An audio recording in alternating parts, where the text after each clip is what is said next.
Marvel ने recently Loki season 2 का एक डिलीटेड सीन शेयर किया है जो कि देखने में तो काफी नॉर्मल है बट सुनने में ये काफी इंटरेस्टिंग है क्योंकि ये डिलीटेड सीन एमसीयू के पास्ट एंड फ्यूचर के बारे में काफी चीजें रिवील करता है। लोकी सीजन 2 के फिनाले को आए पूरा 1 साल हो गया है बट इस सीन को अब रिलीज किया गया है, तो आप पहले इस सीन को देखिए, उसके बाद इसके बारे में आगे बात करते हैं। You know what? I forgot some. Well, come on, how can there be more? Mobius, there are so many people who said I was the problem. Okay.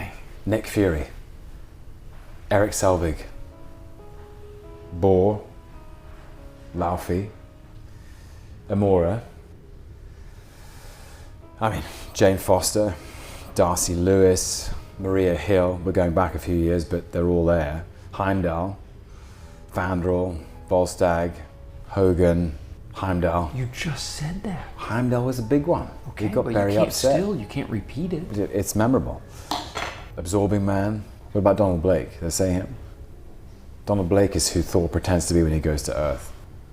Speaking of which, Hercules, another big guy, that was a big problem for him. तो जैसा कि आपने सुना, लोकी यहाँ Mobius को ये बता रहा है कि वो कौन से कैरेक्टर्स हैं जिन्हें ये लगता था कि लोकी उनके लिए उनकी लाइफ में एक प्रॉब्लम है, जिनमें से काफी सारे नेम्स से आप फेमिलियर होंगे बट कुछ नेम्स आपके लिए न्यू हो सकते हैं बिकॉज ऑब्वियसली इनमें से कुछ कैरेक्टर्स को हमने एमसीयू में अब तक नहीं देखा है। तो ये है वो सारे नेम्स और उनके पीछे का कॉन्टेक्स्ट कि वो लोकी को एक प्रॉब्लम क्यों मानते थे।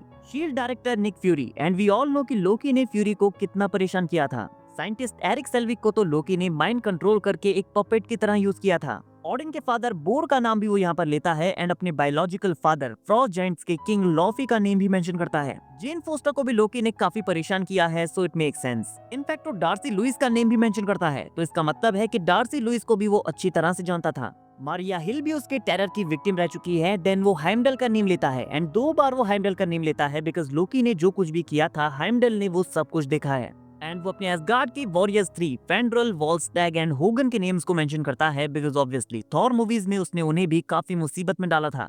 सो ये तो थे वो सारे कैरेक्टर्स जिनसे आप चित परिचित हैं, इनके साथ हमने लोकी का एनकाउंटर होते हुए देखा है और ये सबसे ऑब्वियस भी हैं। बट इनके अलावा वो 4 नेम और लेता है जिनके साथ आप फेमिलियर नहीं होंगे और लोकी भी उनसे ऑन स्क्रीन कहीं पर भी नहीं मिला है। वो कहता है Amora, Donald Blake, absorbing man and Hercules. Now बात करें अमोरा की तो कॉमिक्स में वो एन्चांट्रेस नेम से फेमस है। वो इतनी ब्यूटीफुल है कि यग्drasil उसे उसकी ब्यूटी के लिए गोल्डन एप्पल्स देता है। अमोरा का बर्थ एसगार्ड में हुआ था और वो एक एक्सट्रीमली पावरफुल सॉर्सरर है और लोकी उसके लिए भी एक प्रॉब्लम था। इसका मतलब है कि लोकी अमोरा एके एन्चांट्रेस से भी मिल चुका है। इसके बाद वो एब्सॉर्बिंग मैन का नेम लेता है। I know agents of the shield में हम अब्सॉर्बिंग मैन को देख चुके हैं बट कॉमिक्स में कार्ल क्रील एक अमेरिकन प्रोफेशनल हैवीवेट बॉक्सर था जिसे लोकी के स्पेशल पोशन से उसकी पावर्स मिलती हैं। ऐसी एबिलिटी कि वो किसी भी चीज को टच करके उनकी प्रॉपर्टीज को एब्सॉर्ब कर सकता था, जैसा कि हमने बेन 10 में केविन 11 के साथ देखा है। सो लोकी उससे मेंशन करता है तो इसका मतलब है कि वो एब्सॉर्बिंग मैन से भी मिल चुका है और उसे भी उसने काफी परेशान किया है। देन वो डोनाल्ड ब्लेक का नेम लेता है और कहता है कि थॉर अर्थ पर डोनाल्ड ब्लेक बनने की कोशिश करता है।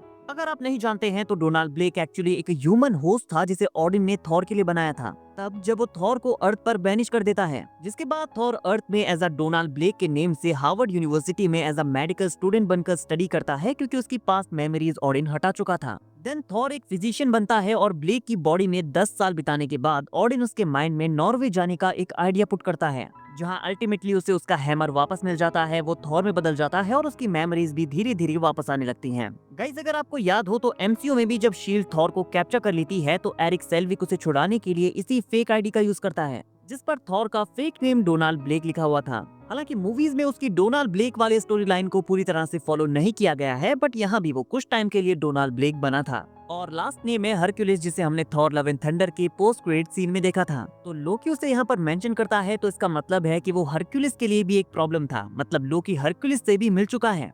सो हम ये एक्सपेक्ट कर सकते हैं कि थॉर 5 में हमें इसका आंसर मिले जहाँ पर हरक्यूलिस को भी फीचर किया जाएगा और ये भी पता लगेगा कि हरक्यूलिस लोकी से परेशान क्यों था, बिकॉज लोकी के अकॉर्डिंग ये वो सारे कैरेक्टर्स हैं जो उसे अपनी लाइफ में एक प्रॉब्लम मानते थे। सो अगर थॉर 5 मल्टीवर्स सागा से पहले आती है तो हमें इन चीजों का आंसर जल्दी देखने को मिल सकता है because Thor love and thunder के पोस्ट क्रेडिट सीन में हरक्यूलिस को जिस तरह से सेटअप किया गया था तो वो डेफिनेटली थॉर 5 में आने वाला है। और हम जानते हैं कि मल्टीवर्स सागा में कुछ अननोन प्रोजेक्ट्स हैं जिन्हें अभी रिवील नहीं किया गया है कि ये क्या होने वाले हैं, तो ये प्रोजेक्ट अल्टरनेट थॉर 5 भी हो सकता है। तो शायद यहाँ पर इस डिलीटेड सीन को एक्सप्लेन किया जाएगा, जहाँ हमें अमोरा एके एन्चांट्रेस और एब्जॉर्बिंग मैन भी देखने को मिल सकते हैं, या एटलीस्ट हमें कुछ तो कॉन्टेक्स्ट दिया जाएगा कि ये डिलीटेड सीन क्या एक्सप्लेन करना चाहता है। गाइस, आपके अकॉर्डिंग थॉर 5 में इन सारे कैरेक्टर्स को फीचर किया जा सकता है या नहीं, कमेंट करके जरूर बताइए। और अगर इन सारे कैरेक्टर्स को यहाँ फीचर किया जाता है तो आप कौन से कैरेक्टर को देखने के लिए सबसे ज्यादा एक्साइटेड हैं, ये भी बताना मत भूलना। वीडियो अगर अच्छी लगी हो तो वीडियो को लाइक और चैनल को सब्सक्राइब करना ना भूले, बिकॉज मार्वल रिलेटेड अपडेट्स हम डेली लाते रहते हैं।